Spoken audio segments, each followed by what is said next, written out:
दीवारों गमलों से कही व्यथा को गुरुदेव ने सुन लिया। आइए जानते हैं इस स्मरण में कैसे। मेरी मम्मी श्रीमती मनोरमा कौशिक यदा कदा पूज्य गुरुदेव के संस्मरण सुनाया करती थी। उसी संदर्भ में एक दिन उन्होंने बताया, सन 1984 की बात है। गुरुदेव तब सूक्ष्मीकरण साधना में थे। इधर तुम्हारे पिताजी और उनके भाइयों में खूब तनाव चल रहा था। मैं भी तनाव में रहती, सोचती उनकी नौकरी है, यदि किसी प्रकार उनका ट्रांसफर हो जाता तो तनाव समाप्त हो जाएगा, रिश्ते मधुर हो जाएंगे। किंतु ट्रांसफर कैसे हो? मन में आता कि गुरुदेव से कहा जाए, किंतु वे तो सूक्ष्मीकरण साधना में थे, किसी से मिलते जुलते नहीं थे। साधना से बाहर होते तो उनसे कहा भी जा सकता था। मेरे लिए दुविधा की स्थिति थी। उन्होंने आगे कहा, कुछ दिन यूं ही ऊहापोह की स्थिति बनी रही। एक रात स्वप्न देखा, गुरुदेव मेरे पास आए हैं और कह रहे हैं, बेटी, दूरी हम दोनों के बीच बाधक नहीं है।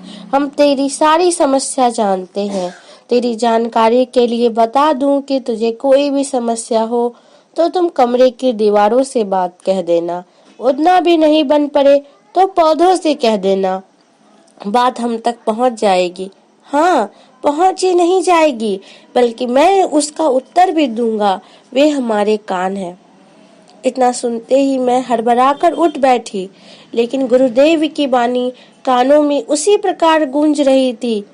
मैंने निश्चय किया कि मैं ऐसा करूंगी और कमरे में जाकर सारी परेशानी सुना डाली, जैसे किसी व्यक्ति को सुना रही हूँ। इसके बाद बाहर रखे गमले के पास गई, वहां भी उसे श्रोता मानकर अपनी सारी परेशानी सुना डाली।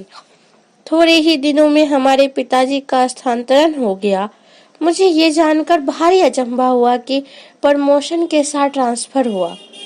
पहले वे सेंट्रल एक्साइज इंस्पेक्टर थे, उनका प्रमोशन सुप्रिटेंडेंट में कर दिया गया और स्थानांतरण भिलाई। उस समय की परंपरा थी कि अप्रैल मई के महीने में इस पद के लोगों से छेड़छाड़ नहीं की जाती थी। स्थानांतरण के साथ पदोन्नति से तो दूर की बातें, पर गुरुदेव की कृपा से ऐसा हुआ। मां ने आगे बताया कि पति के भिलाई पहुंचने पर ज्ञात हुआ कि वहां ये पद ही नहीं है।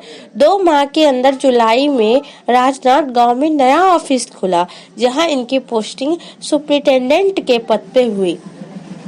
इस प्रकार गुरुदेव ने सहस्त्र शीर्षा पुरुष वाले श्रुति वचन को सिद्ध कर दिया।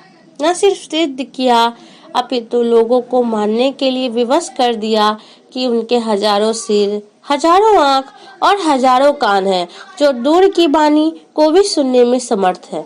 रावण तो मात्र दशानन था, पर अपने गुरुदेव तो सहस्त्रानन है, जो न सिर्फ दूर की बातों को सुन सकते हैं, वरन दूर के दृश्यों को भी देखने की सामर्थ्य रखते हैं, तब भी जब वे भौतिक शरीर में नहीं है। इससे बढ़कर और आश्चर्यजनक बात क्या हो सकती है।